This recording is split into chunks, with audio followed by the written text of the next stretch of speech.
이스라엘과 전쟁을 한 블레셋이 아주 크게 승리를 합니다. 승리를 하고 그리고 그 여호와의 궤 법궤를 빼앗아서 자기들의 땅으로 가지고 갑니다. 블레셋 사람들이 전쟁에서 대승을 하고 그러면 뭐 그 전쟁으로 끝이 난 게 아니라 이 이스라엘 백성들이 가지고 나왔던 그 법궤를 빼앗아서 갑니다. 그리고 이 법궤를 어디다가 갖다 두냐면 자기들의 우상 다곤 그 신의 형상이 있는 그 신전에다가 갖다 놓습니다. 블레셋 사람들이 법궤를 자신들이 섬기는 그 다곤 신전에 그 다곤 신 옆에다가 갖다 놓는 이유에 대해서 우리가 알 수 있는 것은 지금 블레셋 사람들은 이스라엘 백성들이 가지고 온 이 법궤가 자신들의 신 옆에 두었을 때 그 법궤가 자신들의 신을 보호하는 수호신 역할을 할 것이다 라고 생각해서 자신들의 그 신의 형상을 만들어 놓은 그 우상 옆에다가 두는 겁니다. 다음날 어떤 일이 벌어지냐면 그 여호와의 법궤 앞에 그 다곤신 그 우상이 엎드려져 있는 겁니다. 물론 이건 하나님께서 하신 겁니다. 그래서 그들이 그것을 도로 세워놓고 그 다음날 또 가보니까 그 신이 또 엎드려져 있고 그리고 목과 손목이 부러져 가지고 문지방에 나뒹구는 겁니다. 하나님께서 이것을 하셨습니다. 하나님께서 이것을 하신 이유는 다곤신보다 내가 더 뛰어난 신이다. 이것을 가르쳐 주시기 위해서 이렇게 하신 것이 아닙니다. 아니면 법궤가 아주 신성한 그런 물건이기 때문에 너희들이 그렇게 함부로 대해서는 안 된다. 이것을 가르쳐 주시기 위함도 아닙니다. 다곤이라는 것은 신이 아닙니다. 우상입니다. 사람이 만들어서 그 신 앞에다가 풍요로움을 구하고 풍요로움을 비는 우상입니다. 살아있는 것이 아니라는 겁니다. 하나님께서 다곤신이 넘어지고 손목이 부러지고 목이 부러지도록 하신 이유는 이 세상의 참신은 다곤도 아니고 법궤와 같은 이런 물건도 아니고 오직 여호와 하나님만이 참신이라는 것을 이 블레셋 사람들에게 보여주시기 위함입니다. 이스라엘 백성들이 전쟁에 이 법궤를 가지고 나간 것은 이스라엘 백성들 역시도 하나님을 앞세운 것이 아니라 단순하게 법궤라는 물건을 앞세운 아주 어리석은 행동을 했기 때문입니다. 만약에 그 법궤를 앞세우는 것이 하나님을 우리의 삶 속에 앞세우는 것이라고 한다면 그들은 전쟁에서 지고 난 다음에 법궤를 가지고 나갈 것이 아니라 하나님 앞에 회개를 해야 합니다. 말씀에 떠나 있고 하나님의 말씀대로 살지 못한 자신들의 삶을 하나님 앞에 회개하고 그랬을 때 하나님께서 말씀하시는 그 명령대로 했다고 한다면 이스라엘 백성들이 어떻게 블레셋을 이기고 또 싸워야 할지를 하나님께서 가르쳐 주셨을 겁니다.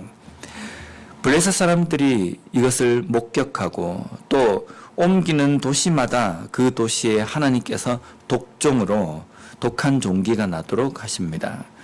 70인적에 보면 이 독종에 대해서 그 그런 쥐가 아주 많이 나와서 재앙이 있었다. 쥐의 재앙이다라고 이렇게 해석을 하기도 합니다. 그러니까 지금 블레셋 사람들이 법궤를 가지고 와서 자기들이 옮겨 놓는 곳마다 독한 종기가 막 일어나는 겁니다. 그러면 블레셋 사람들의 입에서는 무슨 말이 나와야 되겠습니까? 하나님만이 참신이시구나 라는 걸 믿어야 합니다. 자신들이 섬기고 있는 다곤 또 다른 우상들이 자신들의 삶 속에서 이런 기적이나 큰 어떤 이적들을 나타내 보인 적이 없습니다. 그런데도 불구하고 잘 만들어가지고 신전도 멋있게 지어가지고 거기에서 매번 자신들이 정성들의 제사를 하는 겁니다. 그런데 하나님은 블레셋 가운데에 놀라운 기적을 베푸셨습니다. 그러면 우상을 좋아하고 신령한 것을 좋아하고 신비적인 것을 좋아하는 이 블레셋 사람이 이 법궤를 통해서 나타나신 하나님을 보고도 야 역시 하나님도 신이시구나 뭐 이런 거죠. 이 정도도 최소한 이 정도도 느껴야 함에도 불구하고 이들은 믿지 않습니다. 그리고 그들의 입을 통해서 야 이스라엘의 신이 우리를 이렇게 괴롭게 하구나 라는 것을 입으로 고백함에도 불구하고 하나님을 믿으려고 하지 않는다는 겁니다. 우리가 때때로 우리의 삶 속에서 하나님께서 놀라운 기적을 베푸시고 이 땅에서 뭔가 큰 기사를 나타내시면 모든 사람들이 다 믿을 텐데 왜 하나님께서는 그렇게 하시지 않는가? 그렇게 해도 안 믿습니다. 믿음이라는 것은 기적을 보았기 때문에 믿는 것이 아니거든요. 10가지 재앙으로 아주 놀랍도록 그것을 보여주셨음에도 불구하고 또 홍해가 갈라지는 것을 그들 눈으로 목격했음에도 불구하고 애굽 사람들이 하나님 앞에 엎드려지고 하나님을 다 믿었다라는 그런 기록이 없습니다. 그런데 우리는 보면 그런 기적을 본 사람들도 아니고 우리 삶에 큰 기적이 일어난 것도 아님에도 불구하고 우리는 하나님을 믿습니다. 그래서 이 믿음이라는 것이 내가 기적을 목격해서 그 기적을 보고 야 진짜 하나님이 참신이구나 그렇게 해서 내가 믿어야 되겠다라고 해서 믿은 것이 아닌 겁니다. 믿음은 성령께서 우리로 하여금 믿도록 해주시는 선물입니다. 그래서 우리가 하나님을 믿었다는 이 자체가 얼마나 큰 복이고 얼마나 큰 은혜인지 우리는 알 수 우리가 깨달아야 된다는 겁니다. 매일매일 삶 속에서 우리의 삶 속에 일어나는 여러 가지 크고 작은 일들 속에 우리는 하나님의 은혜를 하나님의 임재하심을 우리는 깨닫습니다. 그래서 우리의 삶에 주시는 하나님의 그 메시지를 우리가 잊지 않는다는 겁니다. 저는 어릴 때부터 그런 생각을 좀 많이 했습니다. 만약에 내가 어머니가 믿지 않는 그 가정 가운데 내가 태어나지 않았다면 내가 과연 하나님을 믿었을까? 어떻게 생각할 때는 야 끔찍하기도 하다. 만약 그랬으면 내가 어떻게 됐을까? 그런 생각이 듭니다. 그래서 내가 지금 하나님을 믿고 하나님의 일을 하는 것이 기적일 수밖에 없다.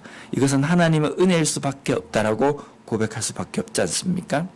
우리가 믿는 이 믿음이 큰 기적을 보여주었기 때문에 믿는 것도 아니고 나에게 어떤 큰 일이 일어났기 때문에 믿는 것도 아닙니다. 그럼에도 불구하고 우리가 하나님을 믿는 것은 내 의지와 내가 그것을 어떻게 확신했기 때문이 아니라 하나님께서 우리에게 주신 선물입니다. 다시 한번 나에게 주신 그 믿음을 감사하고 또 우리의 삶 속에 일어나는 여러 가지 일들 속에서 하나님의 임재하심과 하나님의 은혜를 온전히 깨닫고 무디고 또 그 둔한 그러한 영적인 상태로서 살아가는 것이 아니라 하나님의 말씀에 민감한 그런 삶을 살아가는 우리와 우리 교회가 되었으면 좋겠습니다. 기도하겠습니다.